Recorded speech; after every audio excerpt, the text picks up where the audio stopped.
Muy buenas noches, queremos darle la bienvenida al tercer tema de nuestro programa de Reconciliación y Justicia, y esta noche nos acompaña el Padre Miguel Cruzado para tratar el tema de las congregaciones generales. A través de esta grabación también saludamos a todas las plataformas que en el país, por medio de la modernidad, pueden compartir este video y seguirnos en la presentación del curso. Entonces, damos la bienvenida al Padre Miguel con un caluroso aplauso.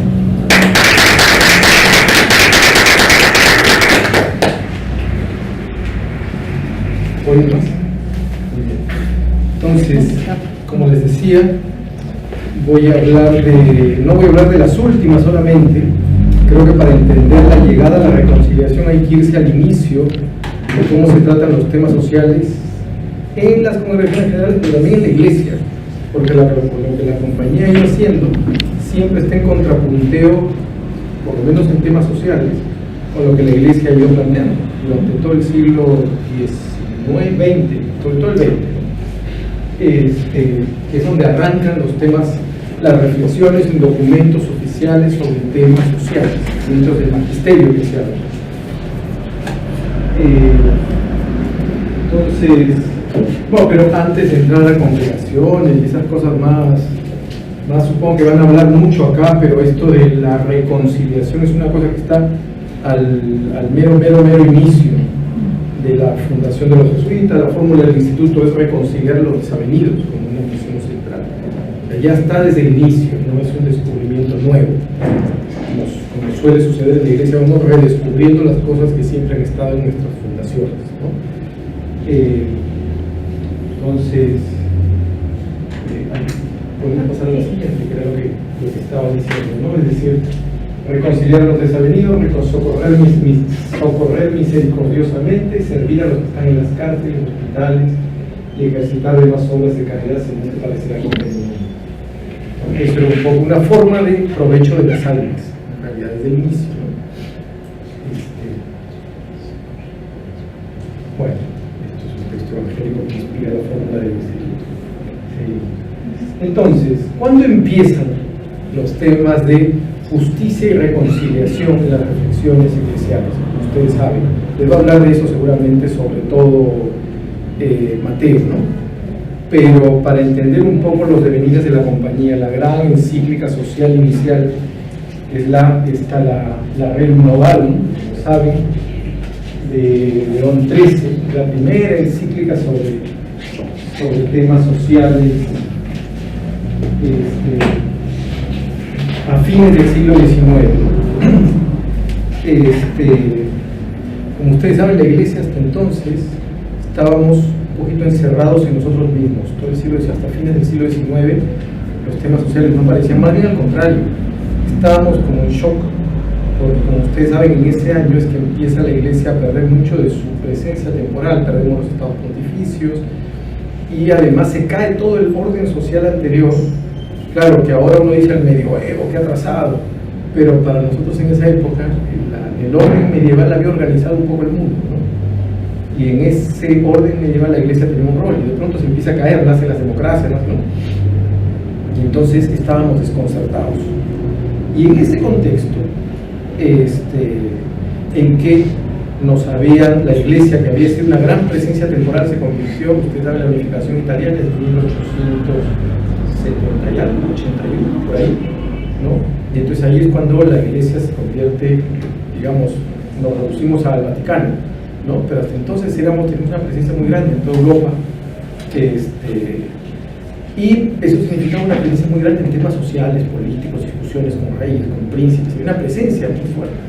Entonces de pronto todo el siglo XIX recluirnos, y de ahí vamos a seguir hasta mucho después. Ya los temas de moral cristiana empiezan a recluirse a la vida privada, ¿no?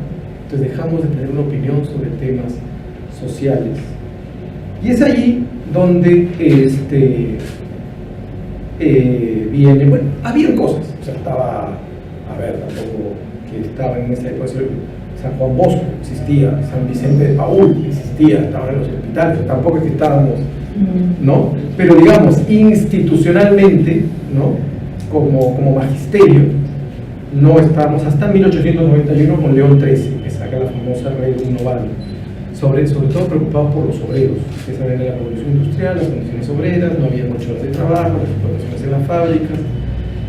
Y la preocupación de la red global, ¿qué relación tiene con la preocupación? Es social, justicia laboral para los obreros. ¿Dónde, de qué modo esto podría vincularse? La palabra reconciliación no aparece en este siglo. Sin embargo, lo que aparece es, quizá podemos avanzar más.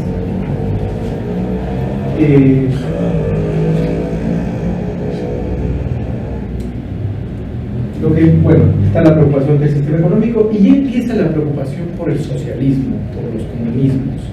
Ya había sido la Comuna de París, ya la Iglesia se empieza a preocupar por, y esto va a ser muy frecuente todo el siglo XX, cuando hablamos de conflictos, o sea, un problema que ha tenido la Iglesia desde entonces hasta ahora, es que cuando hablaba de justicia, rápidamente empezaba a utilizar un lenguaje que utilizaban también los movimientos socialistas y comunistas del siglo XIX y XX. Y entonces ahí la Iglesia empieza a insistir mucho para diferenciarse de estos movimientos que y aparte va a insistir una y otra vez, a insistir en el tema del antisocialismo que promueve el odio y las diferencias y los conflictos entre ricos y pobres. Y entonces la Iglesia desde entonces va a empezar a insistir en la búsqueda de la armonía social como propuesta.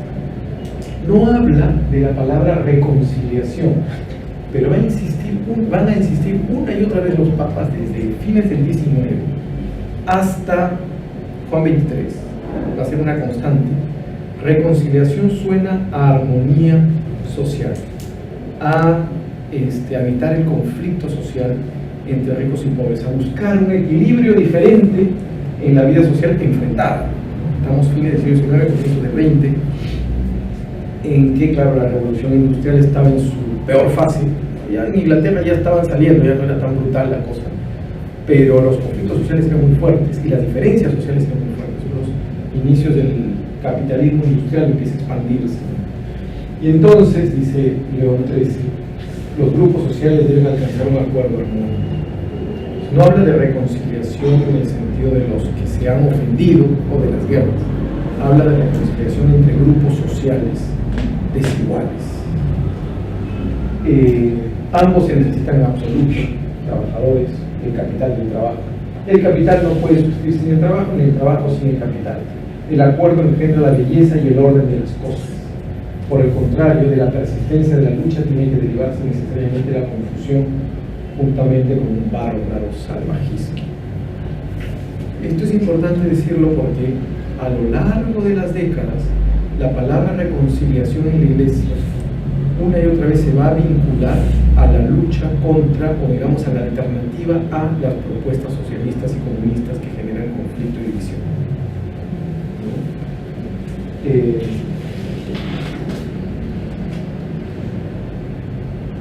Ahí pasamos a la siguiente.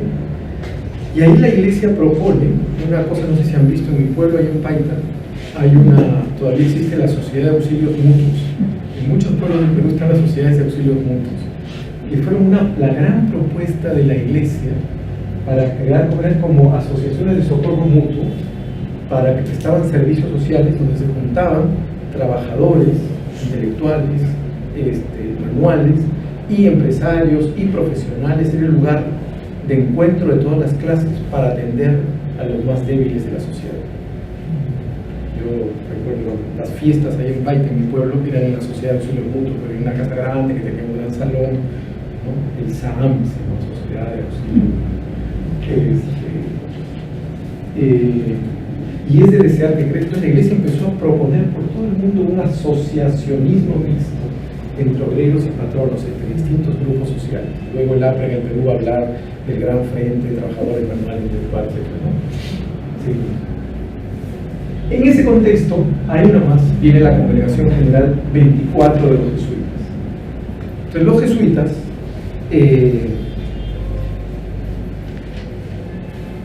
esta es la Congregación General que va a elegir al Padre General Luis Martín. Siguiendo a la Iglesia en temas sociales, durante mucho tiempo hemos venido después de la Iglesia. Aquí, siguiendo a la Iglesia y al mandato de los papas, de León XIII, es que se dice, se anima a la formación de asociaciones, o sea, es decir, respaldamos lo que dijo León XIII. Pero una cosa que también decidimos formar en ejercicios espirituales, sobre todo a los obreros, a los más pobres, tratar, promover obras de piedad y caridad, no meternos en asuntos políticos y económicos. Se insiste en la Congregación 24 mucho al respecto.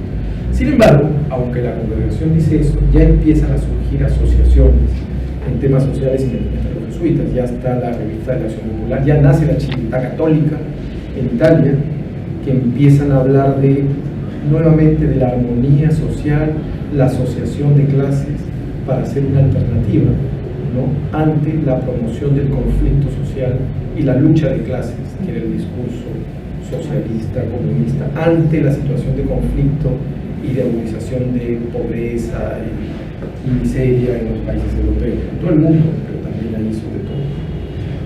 Entonces, reconciliación, yo digo, en estos años se va a vincular a armonía y acuerdo social entre grupos sociales, sobre todo, ¿no?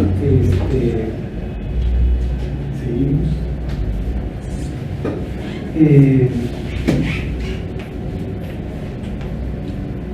Luego va a venir la encíclica 40ª. Aquí esta encíclica da un paso adicional, porque es decir, retoma Rerum Novarum. Si ustedes agarran la encíclica, no hace más que hablar, luego les hablará Mateo de esto, pero sobre todo desarrolla el concepto de bien común, es decir, teoriza para un modelo social, recuperando la tradición de la Iglesia, este concepto de armonía social, la Rerum Novarum, el bien común, y eso significa justicia, otra vez unión de mentes y voluntades. Pero además aquí empieza ya se hablaba en la Rerum Novarum sobre la justicia en relación con los salarios como modelo de los más pobres, pero aquí se va a insistir mucho más en eso, un poco menos en la preocupación por la armonía, un poco más en la preocupación por la justicia.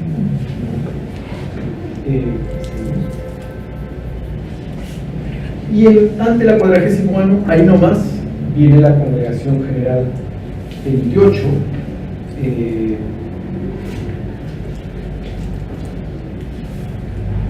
y luego la 29 inmediatamente. Una cosa importante es que en estos años se está gestando las guerras mundiales. Entonces, una preocupación importante, y además son congregaciones que vienen justo después del crack económico mundial, en esos años, 38, 39, 30, los 30.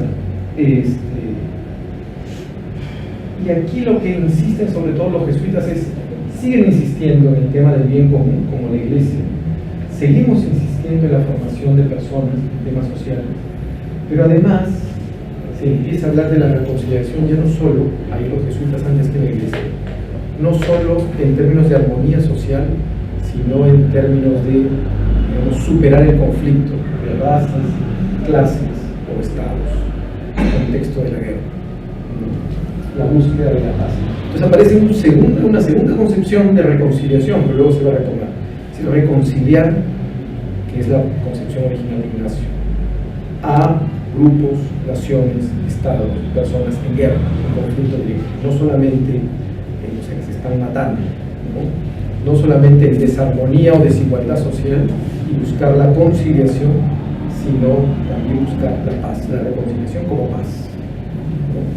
Es como búsqueda de la paz. La 29 va a insistir en otra cosa que luego va a venir, se va a retomar, ya empiezan a insistir en el testimonio de vida para promover la justicia y también la reconciliación. No hablan de reconciliación, la palabra reconciliación aquí no aparece, luego explicaré por qué no aparece.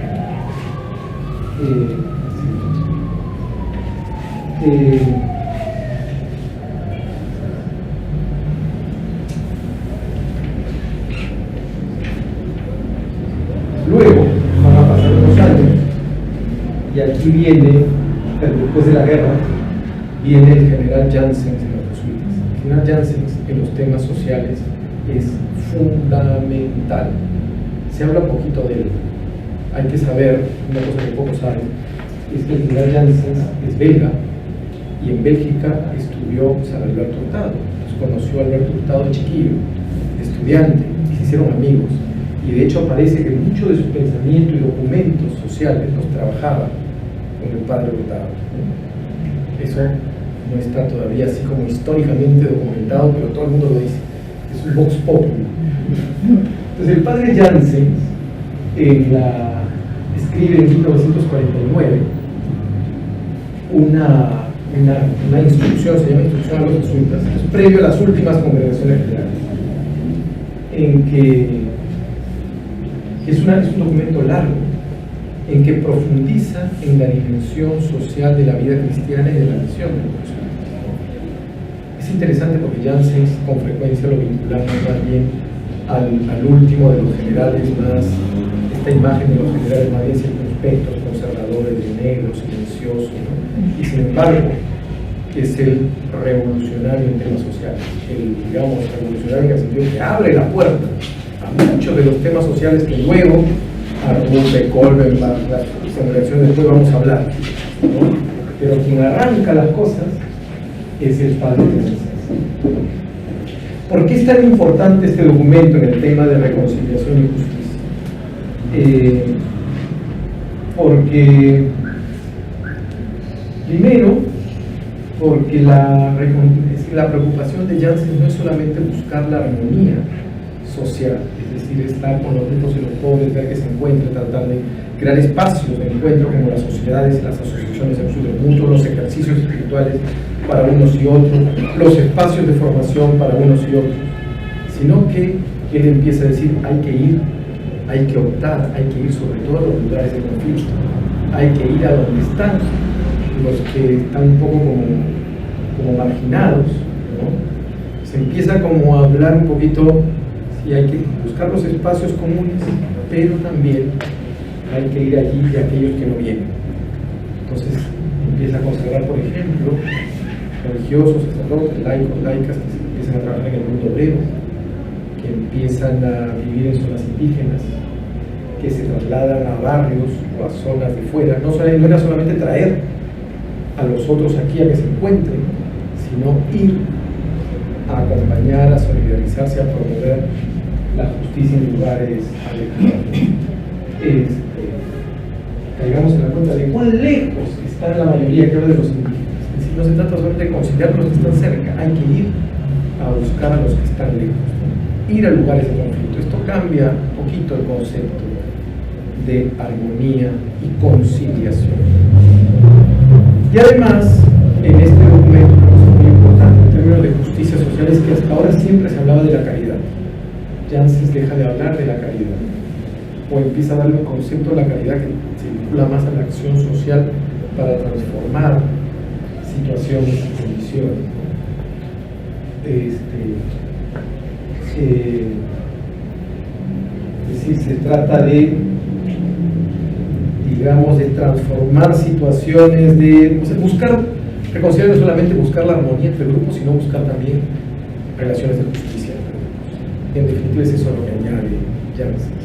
No se trata simplemente de la armonía y calidad para que la gente no sufra demasiado, sino que se trata de organizar las cosas de modo que haya relaciones de justicia. Es la gran revolución de esta institución social del 49.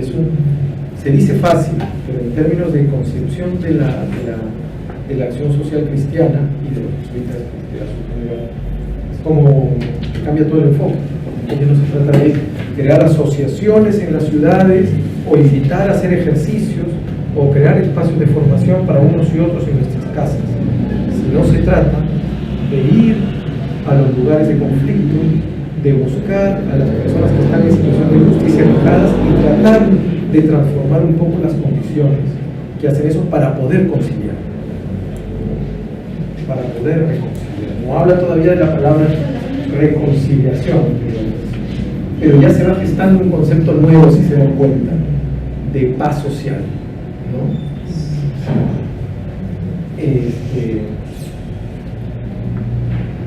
Esta frase es muy fuerte. Mientras se cometen injusticias contra Cristo, nuestros hermanos menores, se les trata con dureza.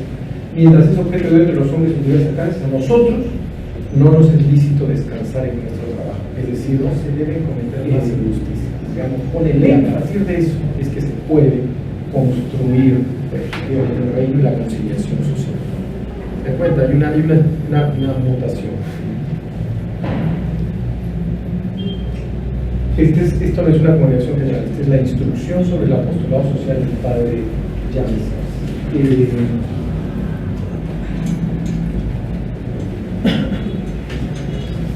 Además, hay una cosa importante del padre Janssens. Bueno, el padre Janssens prepara la congregación general 31, también justo después de la congregación digamos, que va a abrir a un cambio importante en la iglesia, en la compañía, ¿no? La 31 es la que nos reforma fundamentalmente. Prepara la 31 y está en la línea de también el diálogo con la iglesia. Son los años del Papa Juan XXIII. Ahí vienen las dos grandes encíclicas subidas en estos temas: Mater et Magistra y Paz en la Tierra, Paz en la Tierra. Pero antes de eso, para mí quiero dejar claro que es en estos años, son los 50, fines de los 50. Además es muy importante Janssens, porque son los años en que la compañía se dispara. La compañía pasa de, no sé si de 20.000, 18.000 sujetos, como ahora, un poquito menos, y se duplica a 37.000, 38.000, empiezan las vocaciones por todo el mundo, y se convierten los jesuitas en una especie de, ya eran un cuerpo importante en la iglesia, pero en estos años se convierten probablemente en el grupo más fuerte en estos años y de gran influencia que la tenían, pero aquí se disparan. Y entonces, claro, son años además en que se forman muchas generaciones de jesuitas que luego serán adultos ya formados en los 60, 70, serán los superiores de los fines de los 60, los jóvenes que entran con Janssens, en que se plantea, se desenfatiza el trabajo de crear centros, espacios de armonía y encuentro social para enfatizar iniciativas de transformación y de acción social, de transformación. Además hay una cosa muy importante ahí, en el texto anterior que leímos, y es que hasta ese momento una revolución teológica que se está dando, es que hasta ese momento, y aún hoy todavía muchos de nosotros, hacemos, digamos, lo que sucede en el mundo, reaccionamos a lo que sucede en el mundo a partir de nuestros valores cristianos. Pero nuestros valores cristianos, el mundo de lo de Dios es un mundo, y desde el mundo de lo de Dios y nuestros valores es que juzgamos lo que pasa en el mundo, y entonces vemos injusticia lo que Dios quiere y vamos a actuar. Janssens hace una junta estos dos mundos, que luego Vaticano II los va a juntar y para nosotros son sentido común, pero no lo era entonces. Es decir, no es que Dios está acá, me dice lo que voy a hacer y voy para allá. Entonces todo análisis social es finalmente un asunto moral, de acción moral, ir a trabajar contra el pecado que hay ahí, pero no es buscar a Dios ahí. A Dios lo busco aquí, y desde mi encuentro con Dios y los valores que me da, voy a juzgar allá al mundo, o a trabajar o a ayudar. Janssens dice: el reino, la frase anterior que leímos la primera, el reino de paz y de justicia estará en el mundo. Luego Arrupe no va a hacer más que hablar de eso, y Vaticano II no va a hacer más que hablar de eso, pero el primero que lo formula en este documento oficial es este señor. Y entonces ya no es, digamos, la justicia y la reconciliación dejan de ser asuntos de acción moral para convertirse en, digamos, en asuntos de acción teológica y espiritual. Uno encuentra a Dios, ya no hay dos historias, sino una sola. El Vaticano II lo va a consagrar, pero en esta época eso no era evidente, y no era evidente en los jesuitas. Nuestras casas estaban fuera del mundanal ruido del mundo, nos íbamos a Huachipa, lejos, ¿no? Y desde allí veníamos a ayudar a la gente en los barrios, o creábamos centros cerrados donde acogíamos personas para formarlas, ¿no? O teníamos colegios a los alrededores, centros de acción social a los alrededores, pero nuestra vida era como fuera del mundo, ¿no? Era un poco la figura. Esto empieza a cambiar con esta con el padre Jansen. Y por lo tanto, el concepto de reconciliación va a cambiar. No, espérate, Mater Magistra. Mater Magistra en estos años, bueno, lo paso rápido esto. Son los años de la Congregación 31. Consagra esto de, son como resúmenes, juntan todo lo anterior, esto lo van a desarrollar con Mateo. Nuevamente, lo humano y lo divino van juntos. Trabajar por el bien común es trabajar por la voluntad de Dios, no es simplemente actuar moralmente, ejercer lo que Dios quiere, hacer lo que Dios quiere, sino es buscar a Dios mismo en la reconciliación, en la justicia, en la caridad. Así es.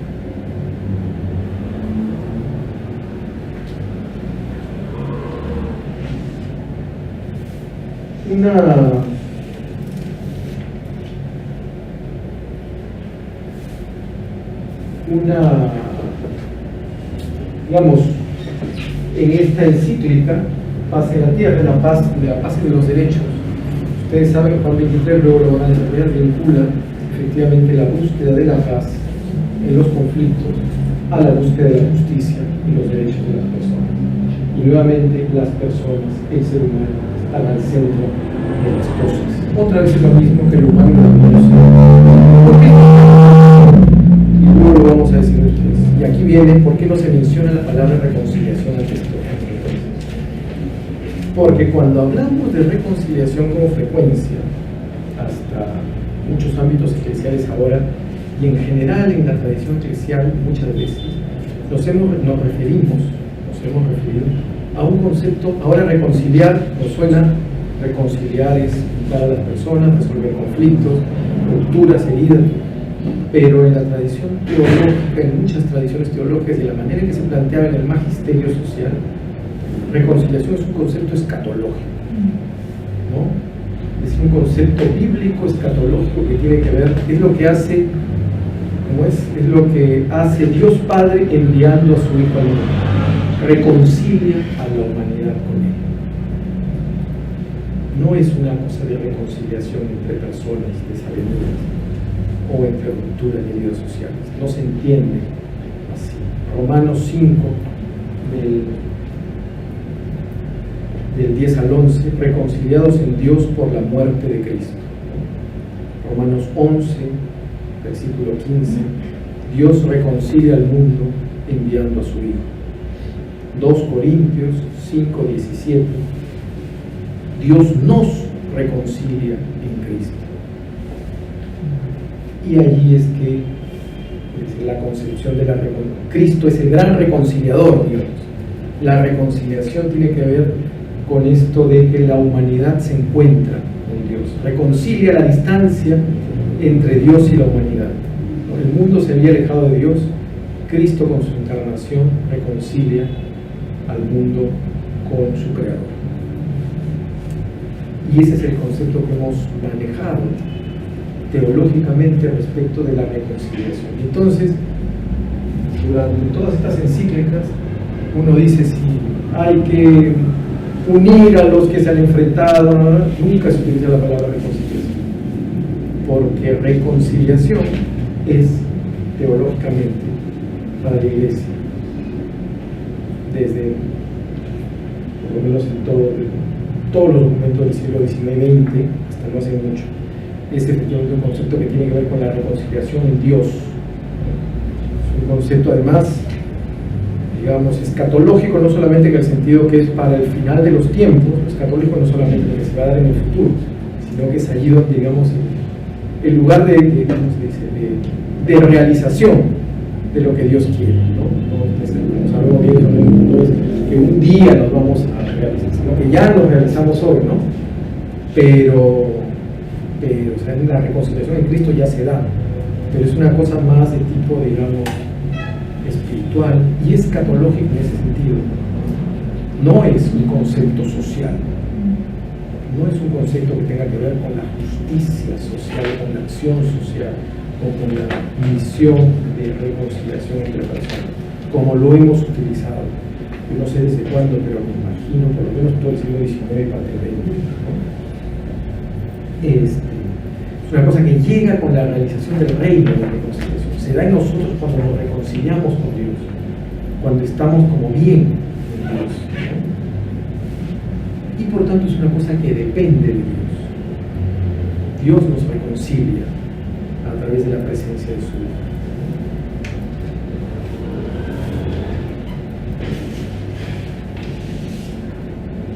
Entonces, por eso es que, aunque se hable de paz, de resolución de conflictos, de búsqueda de armonía social, de sanar heridas entre enfrentados, de resolver, unir a los desabridos, no se utiliza nunca la palabra reconciliación. Esto va a ser una novedad de fines del siglo XX. Entonces, hasta ahí, la palabra reconciliación, entonces, hasta estos años, hasta Vaticano II, y después se vincula a estas dos cosas: a un concepto escatológico de reconciliación en Dios que depende de Dios y se realiza con el reino, o, sin decir la palabra, la idea de conciliación está muy vinculada efectivamente a la armonía social, está cargada de un tinte político. Ha sido el concepto con el que hemos enfrentado durante un siglo las arremetidas de los comunismos y socialismos que decíamos que dividían y generaban odio entre las personas. Muchas veces cuando se utiliza la palabra reconciliación, se ha utilizado, ha venido cargada de estos conceptos, ¿no? Es una cosa espiritual que tiene que ver con el reino, es una cosa que nos ayuda como a, es el concepto que genera armonía social y además es el instrumento fundamental contra quienes promueve la división, el odio entre las personas, vinculado subterráneamente a las ideologías socialistas, comunistas.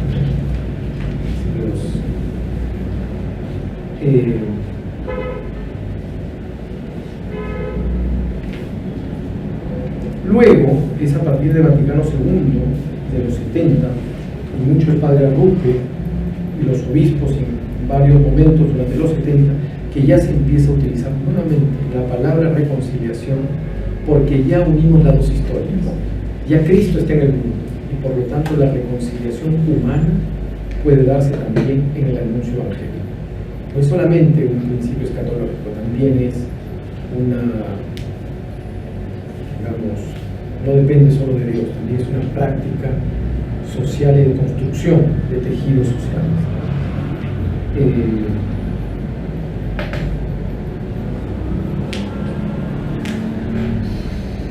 Pasamos.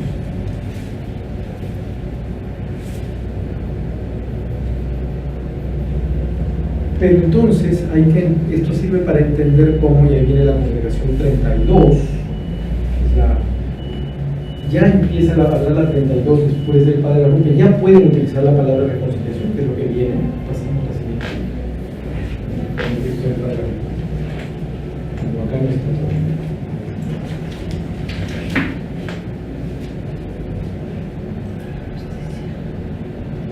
Bueno, antes de la 32, he presentado un poco el padre Arrupe y su insistencia en el tema de la justicia social, ¿no? Se desarrolla mucho el tema de la justicia, formar hombres para los demás, la unión de la vida humana, la historia humana y la historia divina, junta las dos historias. Y yo creo que él prepara el terreno durante 10 años a la congregación 32 que viene después. Fe y promoción humana no se pueden confundir ni separar completamente. Evangelización es fraternidad y justicia, y justicia tiene que ver con la fe en Jesucristo. Tema de fe y justicia que va preparando mucho el padre Arrupe y que luego se consagra en la 32. Y entonces dice la 32: la misión de la Compañía de Jesús hoy es el servicio de la fe, de la promoción de la fe. Esto lo conocen. La promoción de la justicia constituye una exigencia absoluta. Eso lo conocemos todos, hasta ahí. Pero después dice coma, en cuanto forma parte de la reconciliación de los hombres exigida por la reconciliación de los mismos con Dios. Aparece, eureka, la palabra reconciliación en las congregaciones generales de la Compañía de Jesús.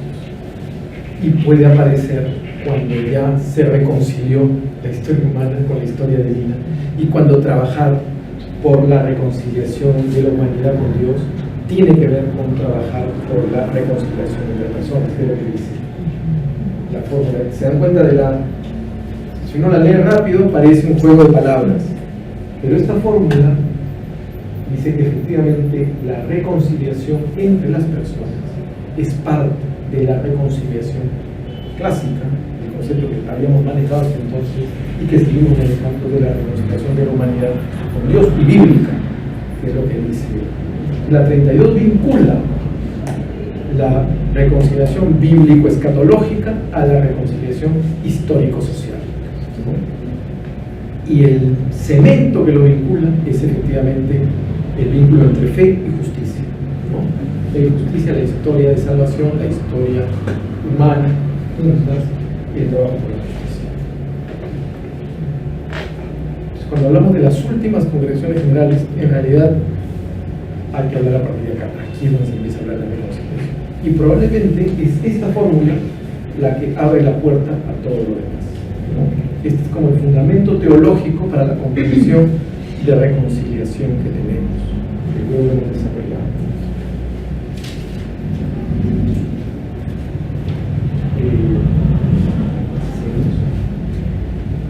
Bueno, ya eso les mencioné, la reconciliación como realidad escatológica en Cristo y humana en Él. La reconciliación humana también se da en Cristo, y no solamente la humana en Dios. Los textos que les leí antes.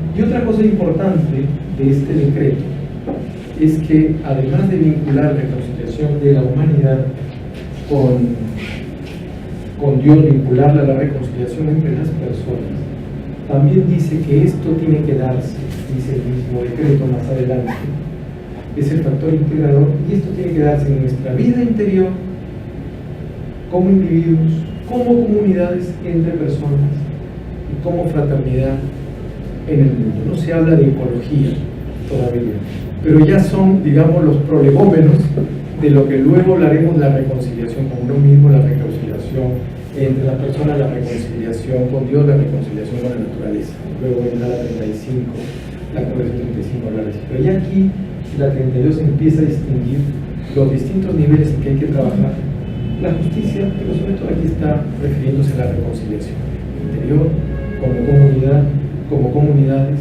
como fraternidad humana, como fraternidad por todo el mundo, de la reconciliación humana, que ahora insistimos mucho en la 36, de eso se habló muchísimo, que cada vez somos más una sola humanidad, y es por eso que la reconciliación como misión es como que naturalmente salta como una prioridad.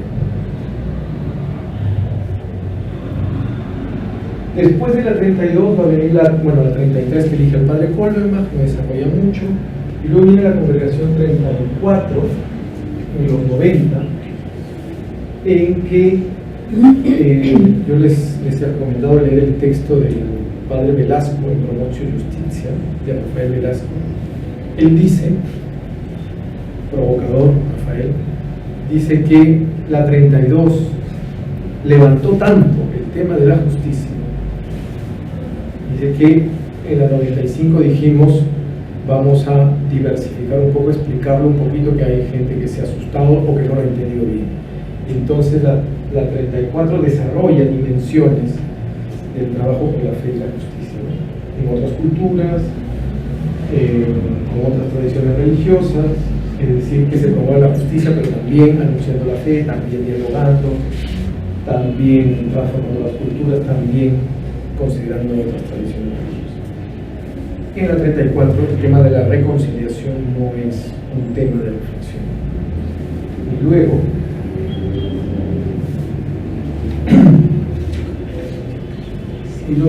viene la 35,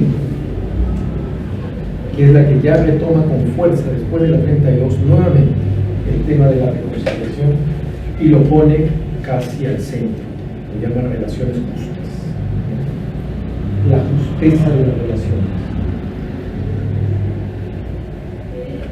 Entonces la 35 dice, sí, queremos profundizar en la fe que promueve la justicia, que dialoga con otras culturas, pero a la luz, y aquí viene, a la luz del mandato apostólico de establecer relaciones justas con Dios, con los demás, con la creación.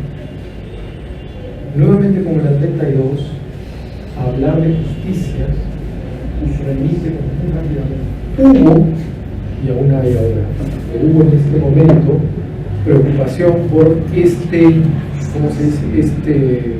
Esta trastienda del concepto de reconciliación. En el Perú, el concepto se ha hablado mucho se ha hecho una especie de contraposición entre las teologías de la liberación en frente de las teologías de la reconciliación, los movimientos de la liberación y los movimientos de la reconciliación. Si ustedes miran los movimientos religiosos de los 70, 80, hasta los 90, incluso ahora, efectivamente con frecuencia la preocupación por, digamos, por posibles desviaciones en la manera de plantear la preocupación por la justicia desde la fe, ha llevado con frecuencia a tradiciones, reflexiones, movimientos que han enfatizado la reconciliación, la armonía, el diálogo, la amistad, el perdón. Además, en América Latina, hasta ahí uno puede decir, bueno, hay sus confusiones, digamos, tratando de se podrían entender las preocupaciones espirituales, pero el problema es que también algunas de estas reflexiones por la reconciliación desde la Iglesia se han desarrollado en América Latina para, digamos, legitimar, sostener, dejar pasar dictaduras, postdictaduras, todos estos movimientos de violaciones de derechos humanos, los 70, 80. Una y otra vez hemos desarrollado la reconciliación como reflexión cristiana en las épocas de post-Pinochet, en las épocas de las dictaduras argentinas, en las épocas. Entonces ha sonado, digamos, como a reconciliación sin justicia, ¿no? Una reconciliación que es y además a veces para algunos hasta cómplice de situaciones de imposición y violencia. Un poco para ubicarnos en el contexto ¿no? A eso, la reconciliación de la que estamos hablando aquí, como se dan cuenta, es amiga de la justicia, no está en oposición de la justicia, más bien como que brota naturalmente, es como una formulación del diálogo fe-justicia. El diálogo fe-justicia hace posible, ¿no? Precisa el fundamento, supone el fundamento teológico de que la reconciliación entre Dios y la humanidad se realiza también en la reconciliación entre personas. Es como lo hemos comprendido los jesuitas de la 35 y la última Convención 36, es como que no compiten una con la otra, son como, digamos, son como expresiones que se complementan, necesarias, conjuntas, ¿no? Se requieren una a la otra.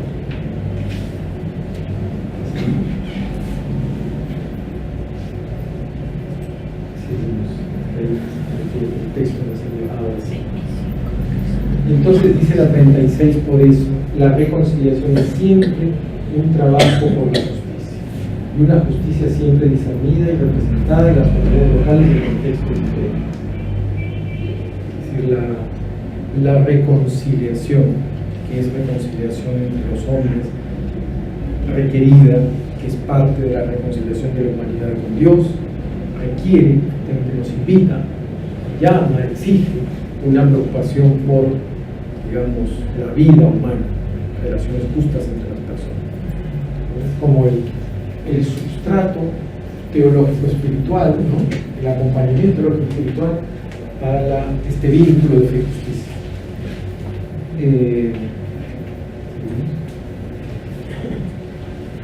La 36 es sobre todo la última. La 35, casi todo el decreto de misión, efectivamente habla de relaciones justas. La 36 ha querido como desarrollar esto, y me voy a referir ya sobre todo a esto para concluir, ¿no? Seguimos.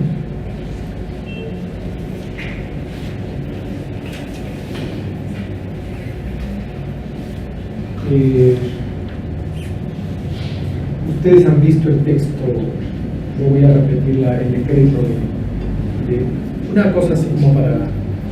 Originalmente estábamos hablando en la Congregación 36 de distintos temas de misión en el mundo y pensábamos, era nuestro sueño, creíamos que íbamos a poder identificar preferencias de trabajo para la Compañía de Jesús en los próximos años y no nos salía, no nos poníamos de acuerdo. Entonces nos dijeron, viene el Papa la próxima semana y algunos dijeron que el Papa nos va a decir ya.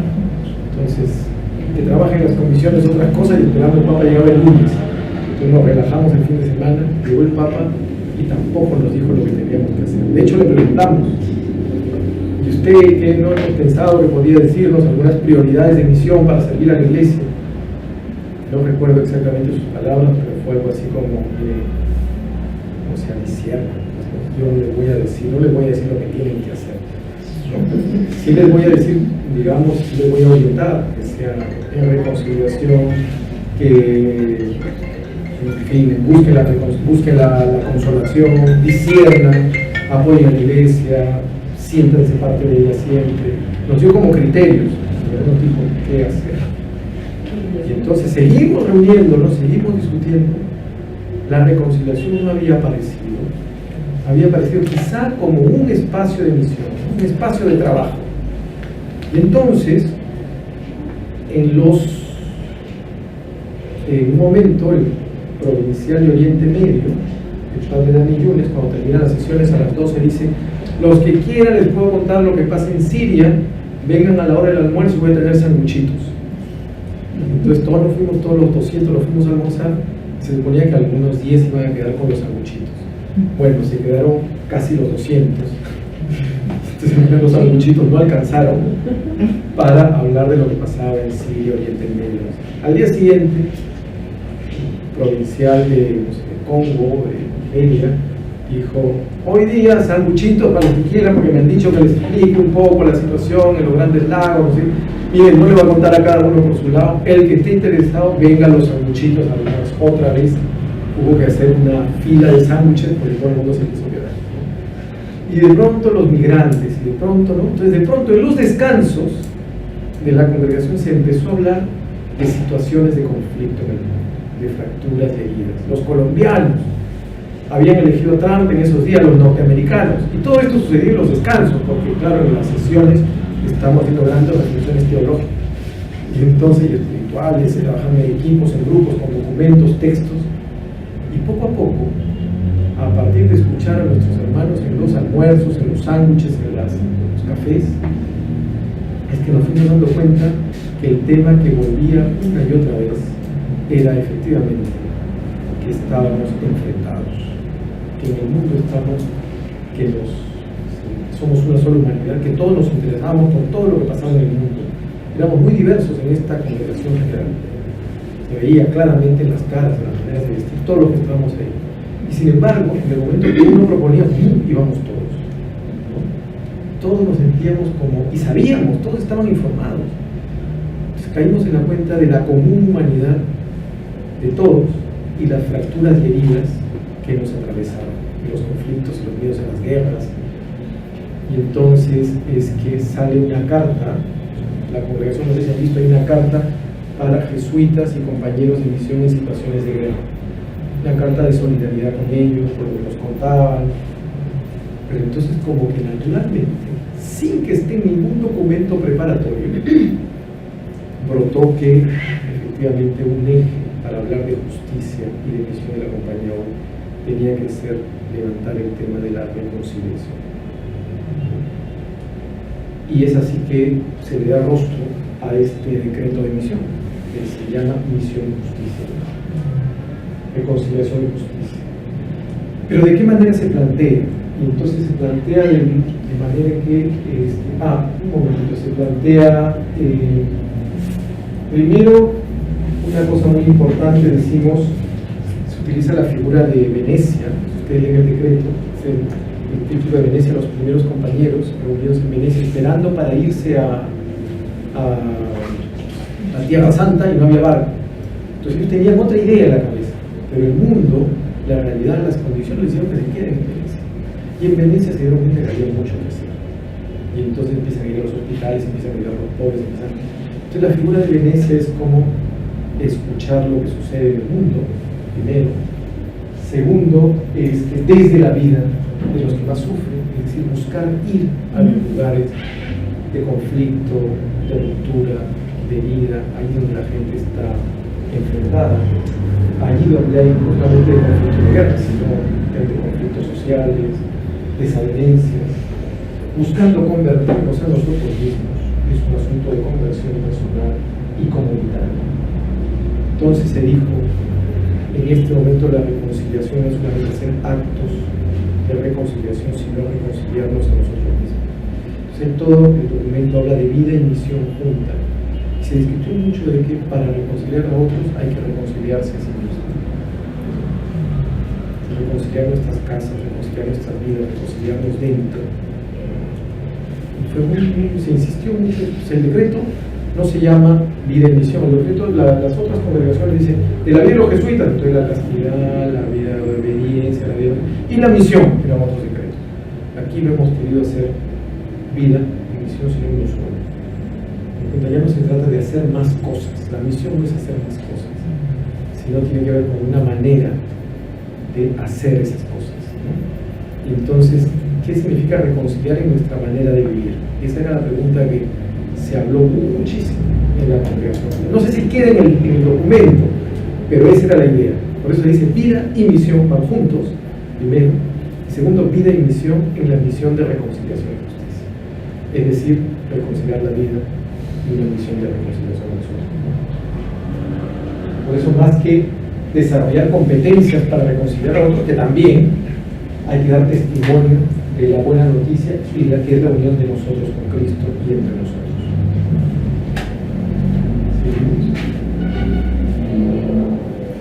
Y entonces ahora les voy a presentar ya rápidamente para concluir, es un poquito tarde, por eso me tomo unos minutos de más. Y entonces el decreto vuelve a desarrollar las formas de reconciliación de la congregación 35, reconciliación con Dios, reconciliación en la humanidad, reconciliación con la creación. Es importante decir que estas dimensiones al final son una sola. No queríamos hacer las dimensiones, pero después por cuestión de documento había que hacerlo, ¿no? Reconciliación y justicia, entonces se habla explícitamente de conflictos. Es decir, no espiritualicemos el concepto. Reconciliación tiene fundamentos espirituales, pero claramente significa ir a lugares de conflicto. Es decir, la pregunta es, ¿cuáles son los lugares de conflicto en tu sociedad, en tu comunidad, en tu país, en tu corazón? ¿No? En tu comunidad eclesial. Entonces, ahí es donde, ese sería un lugar de misión en este momento. Así como alguna vez fue donde están, lo formulábamos, ¿no? Ir a donde están los más pobres, los más también. Pero ahora lo formulamos, buscar los lugares de conflicto, de desavenencia, de ruptura, de dolor.